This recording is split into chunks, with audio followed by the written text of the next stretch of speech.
Heat win! Heat win!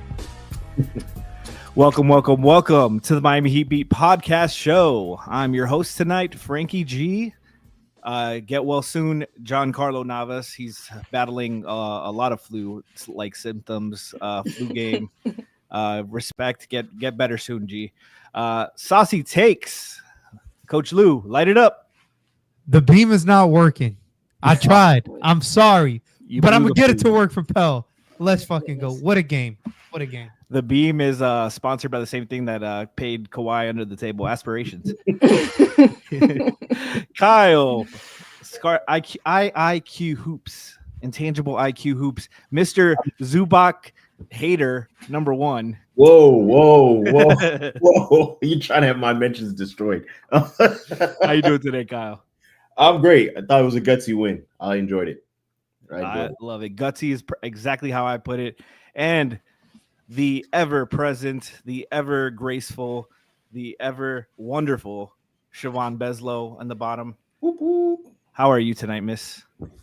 Hello, Frankie. Hi, Kyle. Hi, Lou. What's up, chat? Hi, people.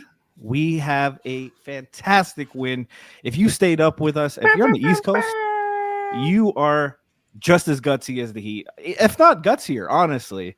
Back-to-back 120 to 119 win over the Los Angeles Clippers. Did anybody's heart stop when that shot went up and have flashbacks of Kawhi 2019 over the 76ers? On the baseline? Yeah. Oh, my God. I was like, damn it. He did it to us. Absolutely. The fucking leg kick. He scissor kicked it for Bam. Yeah, same thing. But we got to get to we got a lot to talk about tonight. We're going to try to get it done in a very condensed show because we're all tired. We're sure the audience is tired too. Lou, I want to start with your player of the game because I know who it is. Go ahead. It's got to be Pell Larson. Like, I feel so validated, Frankie. Like, that was my guy going into the draft cycle, second round target. Like, I was like, this is a Heat culture guy. He came out here after getting DNPs for the first, basically he was out of the rotation. Norm gets injured. He comes out here, plays good. They bench Klaw, throw him in the starting lineup. And for the first time all season, the Miami Heat starting lineup leaves the game positive. Ooh, good stat. That's a fun fact. And in large part to Pell Larson, plus 11, best plus minus on the team. Like, honestly, that third quarter just rode it. Like, just rode the tape. Like, if whenever you need to watch what winning basketball equates to, it is that third quarter. He only scored 5 points, everywhere defensively, getting picks, doing so much better by just by not fouling this year. You can really feel his presence. I think a lot of that needs to be attributed to the Heat actually having other perimeter defenders and him not being able to take the toughest, or not being forced to take the toughest assignment all the time. And you can really tell he was jumping passing lanes, picking pockets, backdoor cuts. Like, he's shooting threes this year, Frank. Like, he's actually pulling them. About time, because he's always been a positive, a very good shooter. It's just a matter of volume. Mm-hmm. He's just impacting the game. 24 minutes today, plus 11. Like, there's not much like negatives to say about him. Drew 3 fouls and only had 1. Like, if he's doing that, you had a great game, pal. You're taking that. Kyle, who is your player of the game? Davion Mitchell, actually, is my player of the game. 8 points, 5 rebounds, 9 assists, 3 steals. No turnovers. And we talked about it the other night. If that's what you're getting from Davion, then that's a good stat line for the year. Like, he just is little things. It's not 20 points. It's not 20. It's like, but it's what you need from him. You're gonna get effort on defense. You're gonna get shots, that are within the offense. You're gonna get passing, which is what we've talked about. We said the Heat needed a playmaker. He's taken a bit of a role in doing that. He hasn't turned the ball over in a lot of games.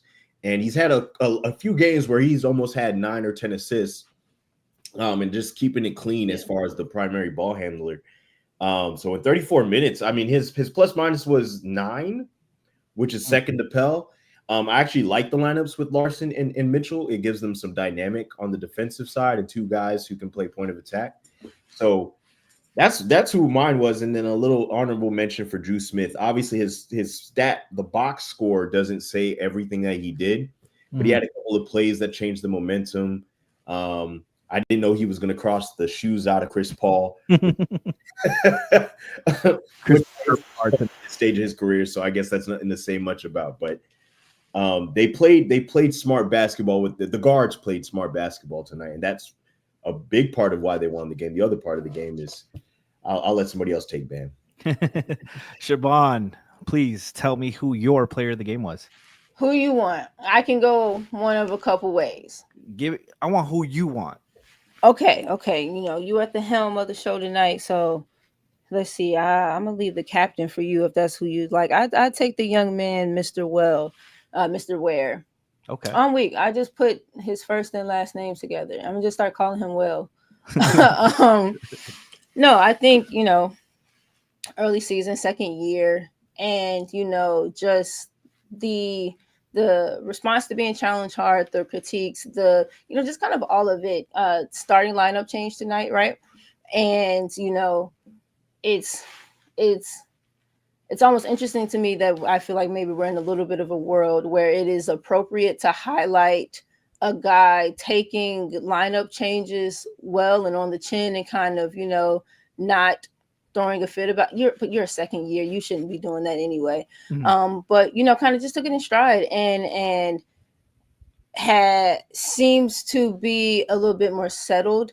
I thought the effort was there. There were deflections. He was rebounding outside of his own space, and you know, the flashes, you know, just speak for themselves, and it's just about stringing together, you know, chunks of days of consistent play that has to look and feel like this. You know, defensively, he's still got to get stronger. He's got to quicken some things. He plays an effective drop well, but he plays with his arms too often to his side. Mm-hmm. Like you lose so much of the utility in being long if you're not, you know, extended and playing with the length and playing with his arms and hips and not so much just, you know, the feet. But I thought he looked good tonight, and it's important that you, just as you continue to kind of highlight and give, you know, praise and just do words to, you know, everyone on the roster who deserves it, because everyone does deserve it tonight. You pat that little one on the back of the head and good job. Like, yeah. That's, you know, that's some of it tonight. Keep more of this. Keep putting good days together. Keep stringing it along. It's not about doing it one time. You got to do it every time as much as possible. Every player's allowed a bad day, a off night, but he can't. Like, he's given himself off nights by his lack of effort, and that's been an issue. You said it. I'm going to go with Bam. I think the third quarter is where they really turned that shit around, and we're Heat fans. We're used to the turd quarter. Bam led the way with 10 points. They turned a 5-point deficit at half into a lead going into the fourth, or a tie. I forgot what the actual score was at fourth, but it was they made runs. They found a little juice in the second quarter with the bench going into the 2-2-1, going into the zone, and it slowed the Clippers bench down. And I thought the starters, like you mentioned, Lou, Pell, and Bam, I thought they led the way with sparking the start, and then the bench came in and they didn't skip a beat and carried that. Fourth quarter started, and it was a little bit, you know, home team made a run, but I thought overall, you can give it to a number of guys. Like, I think everybody we mentioned, and there's a couple other guys you could mention. I think Wiggins had a good game, but let's go around the horn again. And Lou, what was the biggest factor tonight?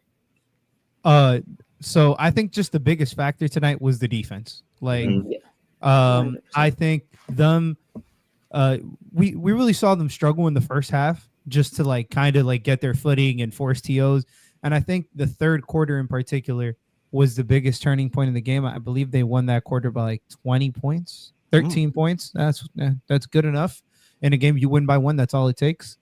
So just them being able to really hound point of attack, not allow the Clippers to get to the free throw line. I think there was a little bit too much of that the previous game against the Lakers, but really just, playing disciplined defense.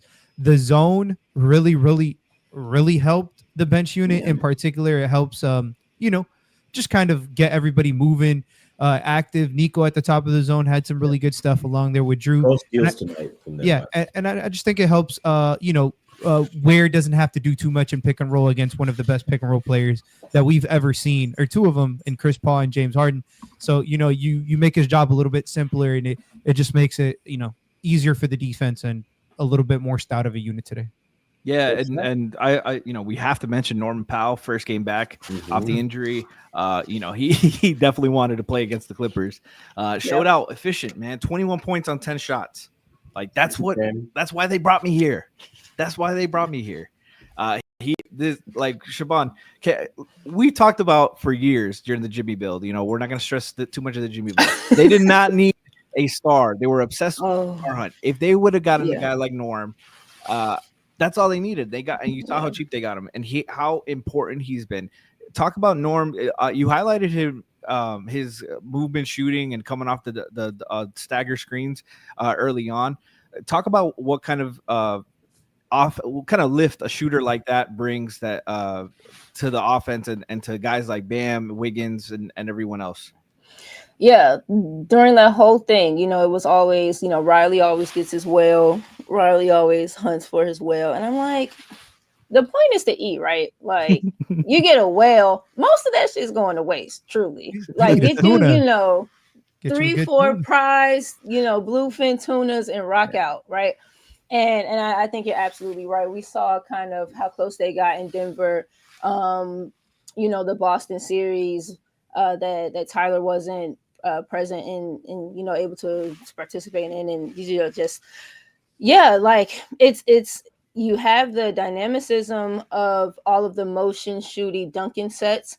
You have all of the DHO stuff at your disposal if you ever really want to tap back into it. You have so many of the deep pin, really deep pin, and kind of really horseshoeing type of curl and lob actions. You just have so much of what you had, I think, in the Duncan playbook, on top of Duncan starting to transition into hashtag other things, and Norm is already fully equipped with so many of those other things. It's already there, it's already polished, it's already I don't know that in all of our recent, Heat binges and watches, I don't know if any of us would have, pegged Norm to be this, I think, dynamic, a downhill guy. You watch all of how just merciless he dotted Miami's eyes from the corners just over the years. And then you get him in tow and you're like, holy shit, we actually have, kind of this north-south threat that maybe we didn't know, kind of was there, but you do. And so now in first play that I kind of tweeted about today, you have him just coming off of, it was kind of a broken stag. It was one pin down, Bam cleaned it up. And you just have two guys selling out to him, makes a solid read, Bam short roll. And, you have the motion shooting, you have the he's a more confident handler, a better passer. So you just have so many different kind of prongs. And then ideally that enables his usage next to other people in the lineup. And, as they get more healthy and stuff, you kind of see what it looks like. But you just have all three of those threats. And Bon, one thing you love to do is compare them to Pokemon and the evolutions. So I'm seeing Wayne as Wayne Ellington as Charmander, Duncan as Charmeleon, and Norm Powell as Charizard. Yep. Yeah, just exactly how a little bit better every way. And if there was another gen, he'd be that one too. I think so, right? That's because to add to Bond's point, she mentioned everything. And if there's one thing that I think was not mentioned, is just he's able to get free throws off of all of these secondary actions. It's impressive to have somebody who can actually do all of these motion sets, but get himself to the line 7%. And then knock them down at 90%. And he's getting 6, 7, 8, 10 a game. Today he was 7 for 7. That really helps settle an offense. Yes. And the most impressive thing about Norm Powell is I feel like every single one of his shot attempts Everyone is within the scheme of the offense. It's never him taking the ball away or just absolutely stalling out the team. Everything is in flow and momentum. He has a great internal clock. I wish he would pass that on to his other wing companion, cough cough Wiggins. Like the timer on when to get off the ball and just start moving again or just swing. Like he really has just an innate ability to do this, and it's greatly appreciated in this offense. Point blank period. Like it was missed. I think you talk about process, right? Mm-hmm. His process to getting his shots is efficient. So it's not just the efficiency of the shots taken, but how he gets to the shots. So none of it is like, oh, I'm going to dribble, and get a shot. It's I'm going to dribble, and if I don't have something, I'm going to get off the ball, relocate, and try it again. And it all comes within a movement of he's constantly active. If it's not a full speed off to cut off on a screen, it's a little bit of a jog. He's looking to either cut, get something easy at the basket, either a floater or a layup right at the rim. And so having that ability, I think I mentioned it a few pods back. We haven't had a guard that can post up and kind of make, like, he didn't have a lot of assists tonight. Let me see. He had 2. But a lot of his assists come off of like really crisp reads, just being able to play out of vision and create space because of his ability to attack the rim and the ability to shoot the short shot. So I think that's the dynamic thing about him is like his processing for everything. To Lou's point, also the clock, some of the ability to just get to these. He plays with an energy. Yeah, I think that's the reason I'm swaying here. Like there's an energy to his game that is within the flow of the offense and gets everybody else moving. So yeah, because they like he doesn't have to create shots for him. Like Lou says, he gets them within the flow of the offense. So it's not like halt the offense. Everyone's standing around. He's like, all right, I'm in this situation. I'm gonna get an efficient look by doing this. Like, and that's how he does it. And you know how he's able to get them in the flow so well because they're especially off the movement ones. He's more often than not, he's not coming to some like large pocket of space. Right. It's because I would love to watch him work out. I know that he works out. He practices at full speed. There's no way you are as comfortable kind of flying off these pin downs, left, right pivot, right, left pivot, coming off the jump stop, ready to break down directly into a triple threat. Like he fits into the flow because he plays and makes all of the kind of like definitive actions of basketball timely, quickly, and just kind of within rhythm because he approaches and he practices that way. Absolutely. Yep. And I think the biggest thing that I saw tonight, they allowed, I think it was like 70 points at the half, and that's coming off a game where they allowed 77 to the Lakers. So second night of back-to-back, they did not come with the appropriate energy. It was still a close game. It wasn't like a blowout by any means like last night was. They were still in it, and they're very competitive thanks to the bench. But Lou, we talked a lot at length last year about Klaw being put in a zone, especially in the very beginning. They were very comfortable playing him in zone and not man-to-man. And we've seen him have struggles in the drop this year, like Siobhan said, with his hands on the side, doesn't know when to react. His activity level defensively in that zone was phenomenal. It was active. He's got deflections. If it's not a block, he was never getting deflections, and that translated to offense. He was running hard. He hit a bunch of threes today. He went 2 for 2 for deep. It felt like more. But I thought defensively is where it started, and I would love for you to elaborate on that. Yeah, no, he did putting him in a zone just allows him to use his best defensive trait, which is just his length, and doesn't allow him it makes the margin for error for his worst defensive trait, which is his discipline. Like it really, it really just lets his strength show, and because his discipline issues are in particular off of pick and rolls when he's having to work backwards and try to guard 2-on-1s. It takes him out of all of those 2-on-1s, and he just has to guard his man straight up or help when it's there. But it simplifies it so much for him that you can really see his energy and his length around the rim really impacting guys. and it just really allows him to focus all of his energy on boxing out, grabbing rebounds, and then, whatever happens on the other end happens on the other end. And Ware's one of these guys who, I feel like his defense is very seriously dictated by what he does offensively.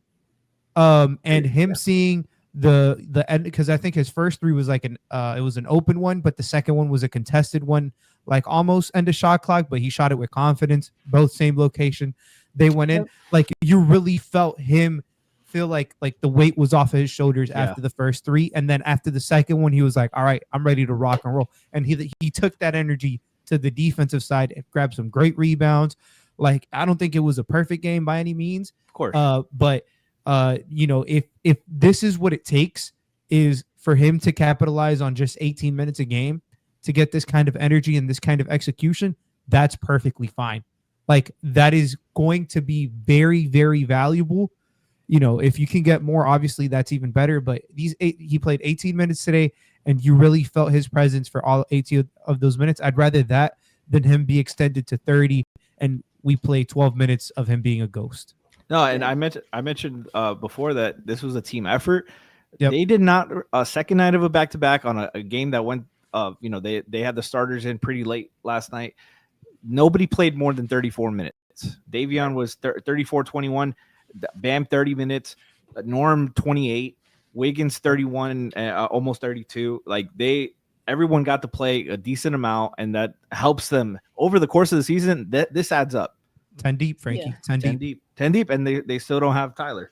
Kyle, I want to keep harping on the defense because you mentioned Drew, Davion, Jaime, and Nico in the zone, the ball pressure, picking up full court and then dropping into the 2-2-1, really stymied the Clippers offense. And please elaborate on like what they were doing so successfully on that end of the court. Well, we talked about this, and I hope it's something that they continue to do, and I hope it develops into something a little bit more part of their defensive identity this year. But they've switched hard, like committing to what they're going to switch to. So if the guy sets a screen, and then I think it's not even just that, but the relocating afterwards. So say there's a small and big, they switch immediately. Like, there's already a communication. Hey, this is not the best matchup. We're just going to switch and get it done quickly. So some of that stuff is just what you do when you're trying to be a good defensive team and just stay stuck to your principles on the defensive end. And sometimes it's not even the greatest matchup, but for instance, sometimes Jaime would end up on Zubac, but that's a better matchup than Drew. On Zubac, right? So like some of those little things that just stifle an offense trying to get in going. Obviously, when you have James Harden, you have Kawhi out there, you have Chris Paul, who all could have played long, big games, played long games, and made important plays. They played. I think the biggest thing for me on the defensive end was the confidence from them. Having Jaime out there, having Drew out there, they played them like, okay, we're your equal. Now, obviously, while all things considered, they're not equals, but they played them. Hey, we're coming to play, and I think that's something that Spo's talked about, instilling a certain confidence in that second unit. Just like, hey, play defensively. We know what it is that we need to do, what we want to do, and if you feel like you're not getting the coverage you want, make the switch hard and then just relocate. I don't know if that's the message that's being told, but I've seen it over and over again, and so I appreciate that they're doing that, because sometimes. And we talked about it last year, there'd be defensive lapses where the guy's standing around and has no idea where his man is, and it's a play under the basket. So some of those little things stops that, and it helps shift and keep momentum. So that the discipline on that end and the hustle, I think Drew is always going to get glue guy, hustle of the year kind of guy. Now he has Pell to help him on that end. Yep. And they both dive after loose balls. They take charges. We talked about them playing a little more gritty, a little more physical, just letting the team feel you. So those kinds of things is what you want. I'm really glad. I'm knocking on wood for Drew to stay healthy. Yeah. I just think that what he does for this team is give them a responsible ball handler when they take Davion off the floor. And it's not that they don't have other guys that can do it, but he tends to be really sound with the ball. He tends to make smart decisions. He's pretty good inside. That's something that he. It's funny. He could not get to the basket in summer league, but in the NBA, he has not had an issue getting to on the cup. D-cell, right? Like he's used the D-cell move a few times. Yep. He off 1 foot, slow down and get out, take a weird angle on the shot. Especially coming off injury. Yeah. Right. No, he's been way better than I expected. And I could hope for. Lou, you had a stat for the show I had a little fun fact of a stat. So in the first half, the Heat's defensive rating was 136.5. Yikes, that is awful. And in the second half, they brought it down to 96, which is elite. Like that tells you the switch. The 136 is kind of what it felt like all against the Lakers, and then 96 was more what we were used to. The first 5 games of the season, if I'm being honest. Yeah, and like one thing we talked a lot about last year was he didn't really have an identity on either end. They were ugly offensively. It was Tyler, go do something, and that's it. And then defensively, it's scram. It's scram switch. Try to throw some smoke and mirrors to try to get it done. Zone, way too much zone, and they couldn't be aggressive with it either because of personnel. But Bon, something that they did return to the forefront offensively. We've talked about the pace and how you've seen some of the adjustments made by certain teams and how teams have controlled it. But we saw some things in the half court today that we have been asking for, that they needed to adjust, that we thought they needed to adjust, especially for the strengths of Bam, of Kalel, of Nico. The short roll, the pick and roll, that came back tonight. Please highlight how that opened up the game for Kalel, for Bam, for Nico and Davion as well. Davion 9, like we mentioned, 9 assists, no turnovers. Yeah, yeah. It was some short roll stuff. It wasn't the like high ball screen things. There were still the like stag aways, but the second one turned into essentially like some either hand off ish or my guard brushing tight enough off of me. I'm just opening up. Yep. I'm just getting the shoulder open, and then I'm kind of into a roll that way. So whether or not it were like actual, Wakanda forever, we're setting like real last ball screens, or just, kind of positionally getting in an obtrusive way and kind of just opening up and playing out of it. And then yes, so you're Kalel, you have such a lob threat. Bam, you as a short roller, as a decision maker, as a short roll passer, as a short roll kind of presence with a little push shot. He has, a few different things now kind of to his back that he can get to in that area. And then I saw also some like off ball screening in like the lower half of the half court. There was a sideline out of bounds, a slob, where and I think it was broken up, but Bam was about to go set something off ball, an off ball pin down for Norm, away for the ball, and just stuff like that. Like I think without incorporating Bam and Kalel as direct kind of vertical threats and kind of just anchoring them to rotating around the periphery of a defense, you get kind of limited in a little bit of what it is that you can kind of go to. A guy like Davion, who low to the ground, great center of gravity, utilizes the physics of screening actions really well. Kind of gets him, slingshot down, down the runway too. Nico, I kind of jumped in the conversation a little bit about it on Twitter too, about how, aside from Bam and Kalel, going away from some of the pick and roll stuff feels to maybe had an effect, or like a little bit of an impactful effect on Nico, right? Like he's still primary playmaker all his life, comes to the NBA. Am I a 4? Am I 1? Power 4, 1, whatever. Am I a 5? What is this? Get back into some primary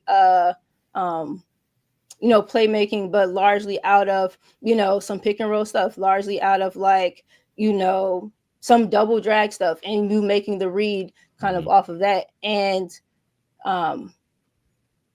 without that kind of, the handle still he's not low enough on his dribble. There's not enough explosion. And so the lengthiness just like of his handle kind of attacking from the top, trying to attack from 45, it just feels like a not even a little more taxing, but maybe just a little less impactful. Still learning to play with the physicality. I think, setting some of the off ball stuff lower on the floor for him. He had the lob to Klaw, just getting him activated as a playmaker, but then also in a lower half of the court, you open him up as a play finisher too. All of the driving kicks are fantastic, and you need to be able to have a multi-pronged style of offense. Guys, teams adjust, scout. Teams are going to start gapping just off rip, and then your driving lanes are just naturally, kind of shut off, and then, kind of what do you go to? So I'm interested in continuing to watch them, tug and pull with the frequency of whatever like mechanisms of space opening inside the offense that they go to. Yeah. And Lou, you said you wanted to talk about it too, because this it kind of brought like a more complete offense. Like it felt less gimmicky tonight.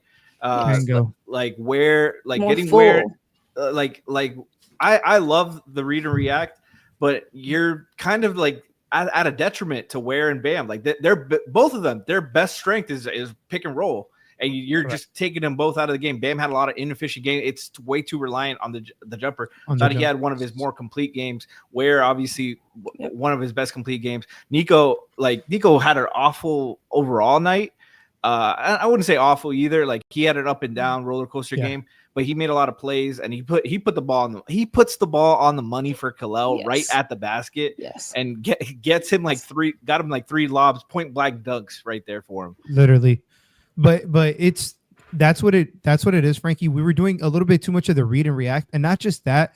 It was a little bit of it's almost like a high schoolish offense where everybody's running in the same direction. If the ball is going right, everybody's rotating around the perimeter in that direction. Yep. So it's very simple and basic. It's good because, it was completely different than what we ran for last year. But this year, it's what we've ran every single game. But now when you incorporate some of these screening actions, even if it's not high pick and rolls, but if you're having some of these guys come off of pin downs and flow into a short roll like they did with Nico today, like they did with some of the Bam actions, like the very first play of the game was Norman coming off of basically a staggered pin down to then flow into a short roll that Bam was able to take all the way to the rim. But these actions, like it's not running high pick and roll to get to the short rolls, but you need to allow like Nico himself is when he's not taxed to do the advantage creation solely by himself off of a standstill due to some stiffness, when he's given just a slight bit of an advantage, he is able to turn that decent offensive possession to a very good one, just like this with his read and react, with his playmaking, with some of his play finishing stuff around the basket when he has space, when he's able to create for, but it's today in particular, we saw the two lobs to Klaw. We saw Bam hit Wiggins on a backdoor off of the short roll, like getting these guys into space, especially with, especially with amazing. It was a great pass, but with so much movement and pace, this short roll stuff is really going to open up. Yes. Because the defense is consistently on their heels and they're trying to overcommit to stop guys from getting to spots, to try to top block guys or whatever they need to do to deny guys to get the ball. When the guy does get the ball and they're just happen to be sending two or the big is just a step slow, if you can flow into that short roll right behind and just like let Bam do the Draymond thing, let Nico do the Draymond thing, like that's going to just turn into better and better offense.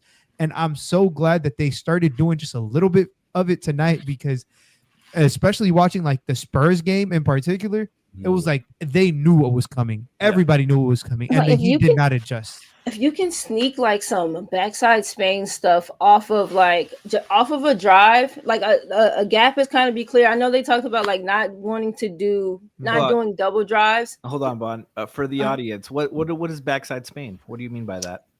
So like the actual screening parts that makes the Spain. So it's the big setting the back screen for whichever guard, and then another guard screening the screener, so setting a screen for the big to kind of roll off backward toward the rim.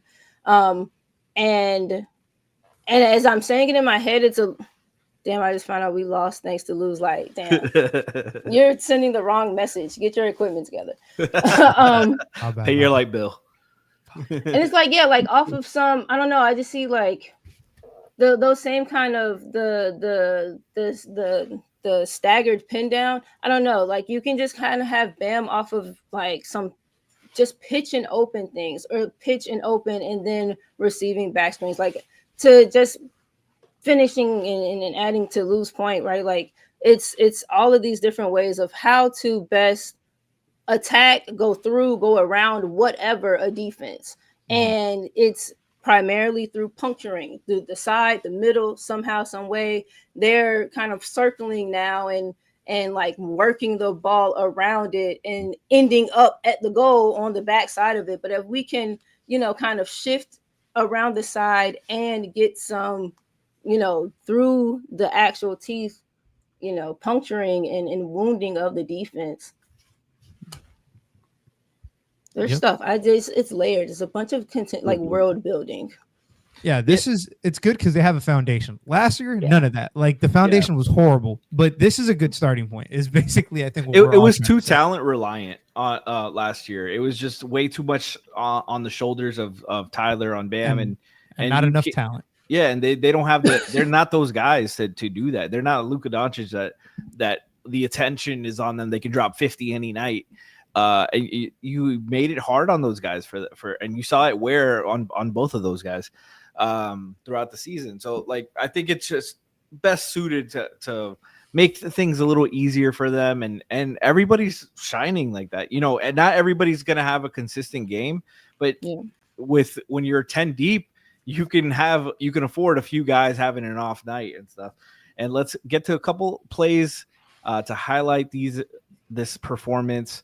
These were all from the third quarter. Look at this defense. Look at Davion there. Bam shows and forces a hard pass. Pell pitches in to get the switch. It gives Bam time to recover right there. Did we see how much space Bam covered as your center? This is ridiculous, guys. Like we're used to this. This is not normal, bro. Like this is not normal, guys. Great job by Davion on the switch there. Pell to jam the pass up. Bam to recover. Walls off, gets back. Yep, just great performance, man. And like that was energy, so much energy in that third quarter. This was the and one. This is for Zubac.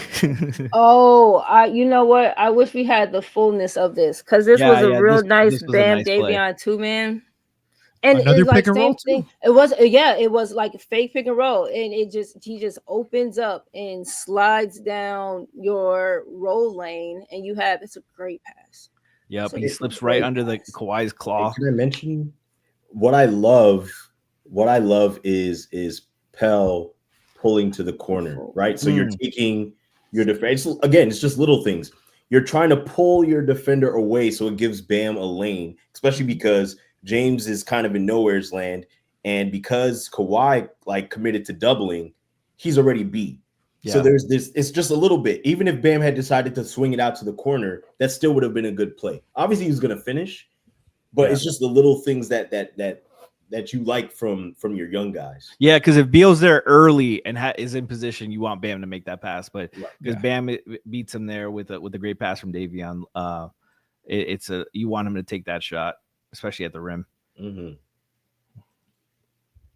Here we got more defensive possession here, and on the podcast, we know we're gonna make some adjustments to these because we know this isn't a great listen to, but watch the YouTube too. Just catch these last clips. Pick and roll. Pell gets under it. Bam recovers.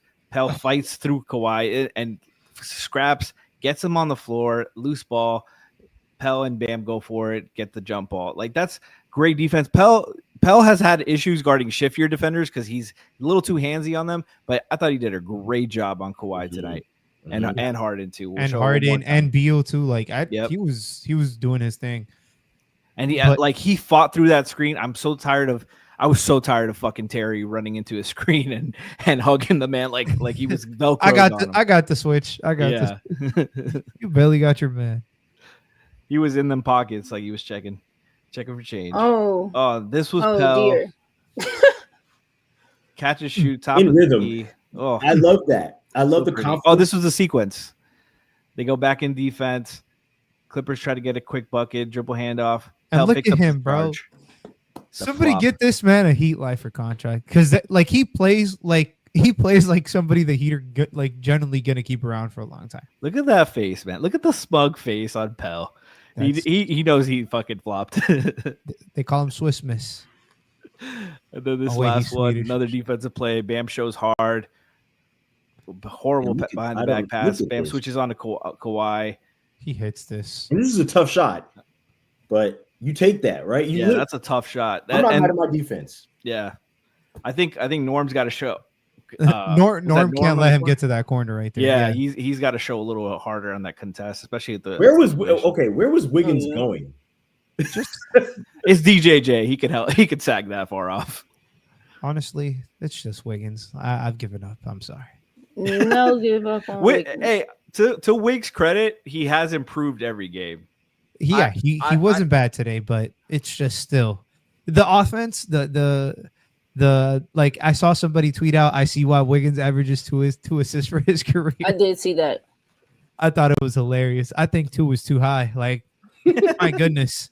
I'm rewatching this Davion Bam play. If I didn't have so many other windows open, I'd try to share my screen, but y'all don't need to be that deep in my business like that. But so she's got the evidence against Terry. I've got all the tapes, all the files. They've done a really good job, and it's a lot of it's been Pella too. Pella is such a what's the word I want to use? He's such a complete cutter.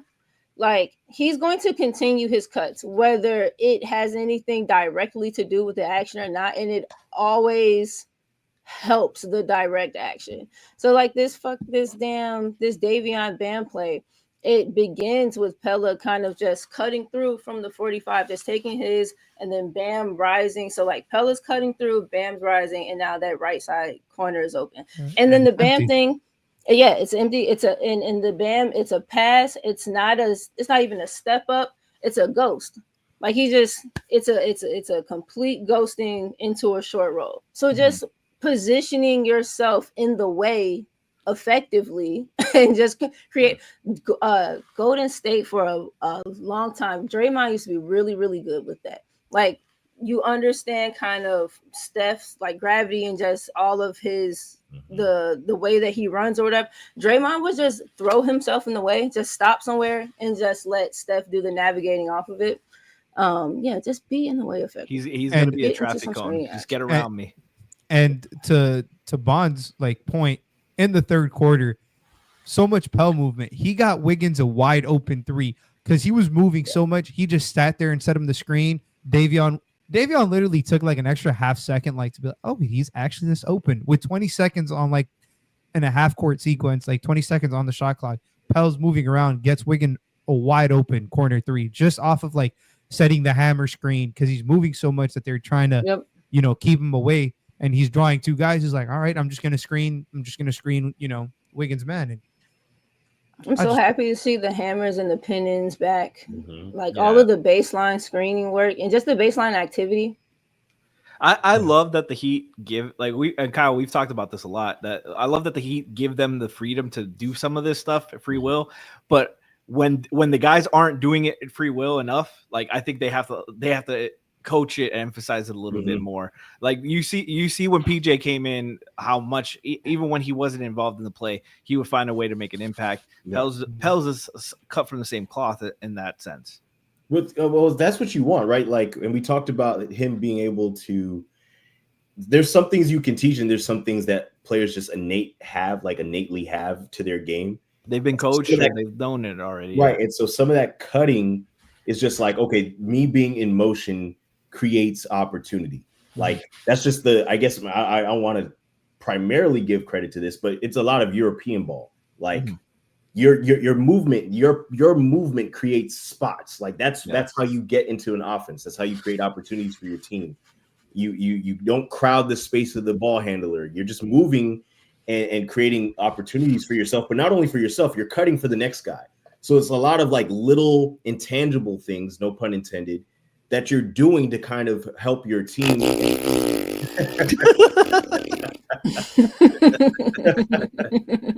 But that's what you want. That's what you want. And I think you have enough guys that one of the things that maybe we talked about in the chat is that some of it is the offense can be free flowing, can be read and react, but some of it needs to have little implements of the things that they are good at that play to the strengths of some of the guys that they have on the team that are going to be impactful for them to get wins.